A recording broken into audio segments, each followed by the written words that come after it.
Dear students, welcome back. आज के इस लेक्चर में हम जो ग्रेजुअली वेरिड प्रोफाइल्स होती हैं उनके बारे में पढ़ेंगे। यूकेपीएससी ए के एग्जाम में पिछले दोनों पेपर्स में एक एक क्वेश्चन इस टॉपिक से पूछा गया है। ग्रेजुअली वेरिड फ्लो होता है जहाँ पर डेप्थ ऑफ फ्लो और बाकी सारी प्रॉपर्टीज हैं वो चेंज हो रही हो। अब कुछ बेसिक्स हैं ओपन चैनल फ्लो के जो यहाँ पर यूज होंगे, तो उनको थोड़ा सा शॉर्ट में देख लेते हैं। एक तो होता है क्रिटिकल फ्लो। इसके कॉरस्पॉन्डिंग जो डेप्थ ऑफ फ्लो होता है वो होता है क्रिटिकल डेप्थ ऑफ फ्लो। इसकी कंडीशन ये है कि जो स्पेसिफिक एनर्जी है वो मिनिमम स्पेसिफिक एनर्जी है required for that particular flow. तो वाई सी है, ये डिपेंड करता है। दूसरा होता है normal depth of flow. Normal depth of flow वो डेप्थ ऑफ फ्लो है जब किसी चैनल सेक्शन में यूनिफॉर्म फ्लो हो रहा है, तो उस टाइम जो डेप्थ ऑफ फ्लो होगा वो नॉर्मल डेप्थ ऑफ फ्लो है। और इसको फाइंड आउट करने के लिए हम S0 को SF के इक्वल करते हैं। जो हेड लॉस हो रहा है फ्रिक्शन के कारण वो इक्वल होगा जो स्लोप है उसमें जितना एनर्जी में डिप्लेशन हो रहा है उसके कारण। अब स्लोप होते हैं, एक होता है माइल्ड स्लोप। माइल्ड स्लोप नाम से पता चल रहा है कि कम है स्लोप। स्लोप कम होगा तो डेप्थ ऑफ फ्लो है वो ज़्यादा होगा। अगर स्लोप ज़्यादा होगा तो डेप्थ ऑफ फ्लो है वो कम होगा। इसको आप विजुअलाइज भी कर सकते हो, जैसे कि ये स्लोप है, यहाँ पर कुछ डेप्थ ऑफ फ्लो है। आप इसको फ्लैट कर दोगे, जितना ज़्यादा फ्लैट करोगे डेप्थ ऑफ फ्लो है उतना ही ज़्यादा बढ़ जाएगा। मैक्सिमम हम फ्लैट कर सकते हैं हॉरिजॉन्टल, तो उस केस में डेप्थ ऑफ फ्लो हो जाएगा इनफाइनाइट, फ्लो होगा ही नहीं आगे। जो डेप्थ ऑफ फ्लो होता है उसके बेसिस पे 3 टाइप से हम क्लासिफाई कर सकते हैं फ्लो को। एक होता है सब क्रिटिकल, जहाँ पर डेप्थ ऑफ फ्लो है वो क्रिटिकल से ज़्यादा हो। एक होता है क्रिटिकल, जहाँ पे डेप्थ ऑफ फ्लो है वो क्रिटिकल फ्लो के इक्वल हो, जो यहाँ पर ये है critical depth of flow. Third होता है जहाँ पर डेप्थ ऑफ फ्लो है वो क्रिटिकल डेप्थ ऑफ फ्लो से कम हो। अब सबसे पहले एक सिंपल सा हम एग्जांपल लेते हैं कि माइल्ड स्लोप है। माइल्ड स्लोप है, स्लोप कम होता है तो इसमें फ्लो होता है, जब यूनिफॉर्म फ्लो होता है तो सब क्रिटिकल स्टेट में फ्लो होता है।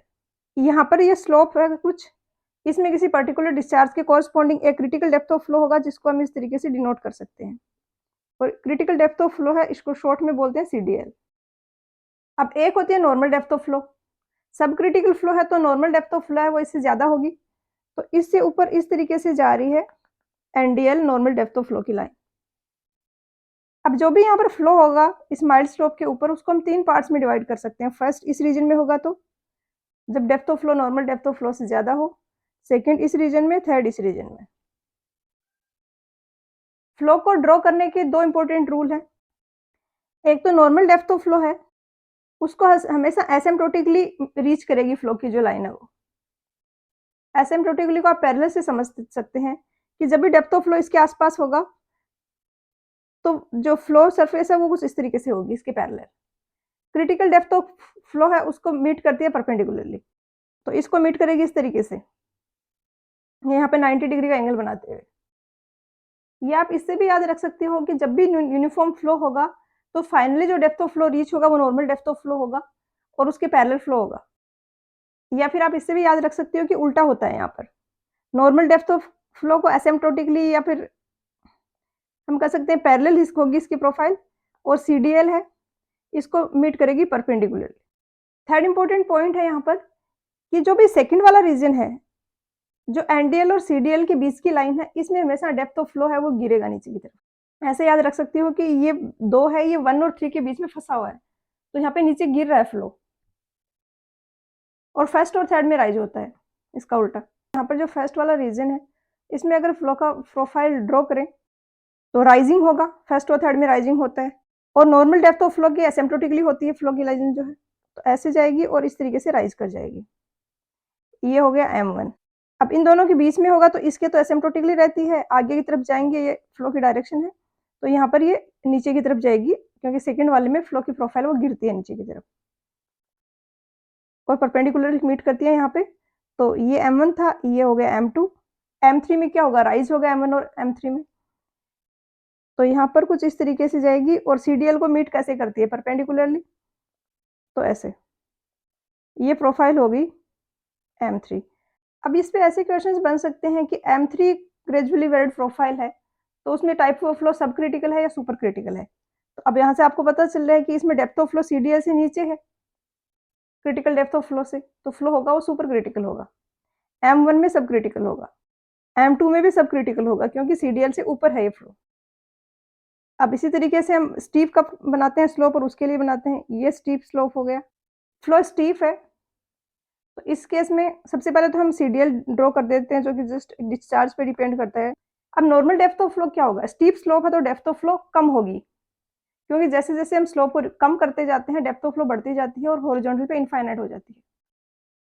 तो स्टीप स्लोप है तो डेप्थ ऑफ फ्लो कम होगी, क्रिटिकल से कम होगी, तो जो एनडीएल लाइन आएगी वो इस तरीके से इन दोनों के बीच में आएगी।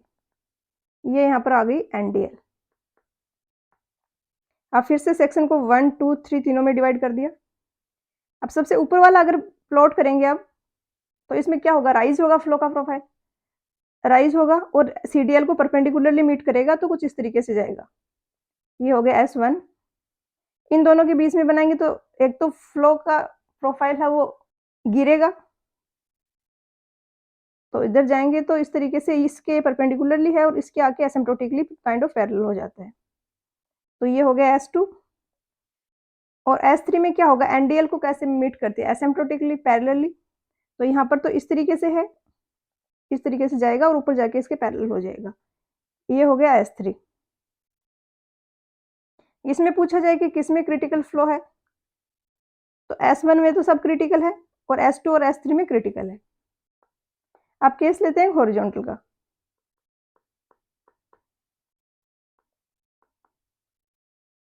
क्रिटिकल डेप्थ ऑफ फ्लो तो हम प्लॉट कर सकते हैं, ये कर दिया हमने सीडीएल।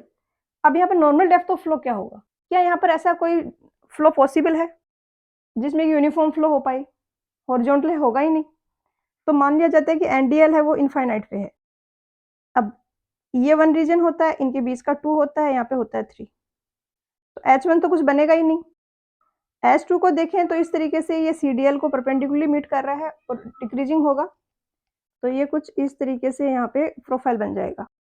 ये बनेगा H2 क्योंकि H है यहाँ पर जो स्लोप है वो। और 3 वाले सेक्शन में अगर बात करें तो राइजिंग होगा, फर्स्ट और थर्ड में राइजिंग होता है, तो इधर से इस तरीके से राइजिंग होगा और सीडीएल को परपेंडिकुलरली मीट करेगा, तो ये S3 हो गया। अब एक इसमें होता है एडवर्स स्लोप, जैसे कि ये है, इस डायरेक्शन में फ्लो है तो होगा तो नहीं फ्लो यहाँ पर, बट फिर भी हम सीडीएल तो मार्क कर सकते हैं। सीडीएल तो सिर्फ डिस्चार्ज पे डिपेंड करता है, तो हम न्यूमेरिकली कैलकुलेट करके इसको प्लॉट कर सकते हैं। नॉर्मल डेप्थ ऑफ फ्लो इसमें कुछ होगा नहीं। अगेन हॉरिजॉन्टल के जैसे अगर एनडीएल इनफाइनाइट पे है, तो यहाँ पर एनडीएल से ऊपर का जो है 1 हो गया, ये 2 हो गया, ये 3 हो गया, तो ए से रिप्रेजेंट करते हैं एडवर्स स्लोप है, तो सीडीएल को 2 वाला जो A2 का प्रोफाइल होगा वो इस तरीके से जाएगा, डिक्रीजिंग होता है। 3 का राइजिंग होगा तो ये इस तरीके से जाके परपेंडिकुलरली आ जाएगा, ये A3 हो गया। नेक्स्ट प्रोफाइल हम प्लॉट करेंगे क्रिटिकल स्लोप के लिए, तो ये कोई स्लोप है जो कि क्रिटिकल स्लोप है। क्रिटिकल स्लोप वो स्लोप है जहाँ पर नॉर्मल डेप्थ ऑफ फ्लो है वो क्रिटिकल डेप्थ ऑफ फ्लो के इक्वल होगा। तो क्रिटिकल स्लोप है तो सबसे पहले तो हमने इसके लिए सीडीएल बना दी जो कि सिर्फ डिस्चार्ज पे डिपेंड करती है, तो हमने इसकी वैल्यू निकाल के इसको ड्रॉ कर दिया। अब नॉर्मल डेप्थ ऑफ फ्लो है वो भी सीडीएल के इक्वल होगा, तो यहीं पर एनडीएल आएगी सेम लेवल पे, बट फ्लो की प्रोफाइल ड्रॉ करने में ये हमें हेल्प करेगा कि हमें इस तरीके से लिखना है कि सीडीएल नीचे है, एनडीएल ऊपर है, क्योंकि ऊपर के रीजन में एज ए एनडीएल एक्ट करेगी और नीचे के रीजन में एज ए सीडीएल एक्ट करेगी। अब एनडीएल से ऊपर वाला होता है C1, एनडीएल सीडीएल के बीच का C2 और सीडीएल के नीचे का होता है C3, तो C2 तो कैंसिल ही हो गया, ओवरलैप कर गई एनडीएल और सीडीएल। अब C1 प्लॉट कैसे करेंगे? C1 के लिए एनडीएल की जैसे एक्ट करेगी ये वाली लाइन और इंक्रीजिंग होता है डेप्थ ऑफ फ्लो, तो इस तरीके से इसके पैरेलल जाके इस तरीके से हो जाएगी ये C1। और C3 कैसे होगा? 1 और 3 दोनों इंक्रीजिंग होते हैं, तो इसमें भी डेप्थ ऑफ फ्लो है वो इंक्रीजिंग होगा और इस तरीके से जाके इसके ये परपेंडिकुलरली मीट करेगी, क्योंकि नीचे के में इसको एज ए सीडीएल मान रहे हैं, तो ये यहाँ पे परपेंडिकुलर 90 डिग्री पे मीट करेगी और ये हो जाएगा C3 प्रोफाइल। यहाँ पर ये कंप्लीट होता है ग्रेजुअली वेरिड फ्लो की प्रोफाइल्स। मिलते हैं नेक्स्ट लेक्चर में, पढ़ाई करते रहिए, ऑल द वेरी बेस्ट।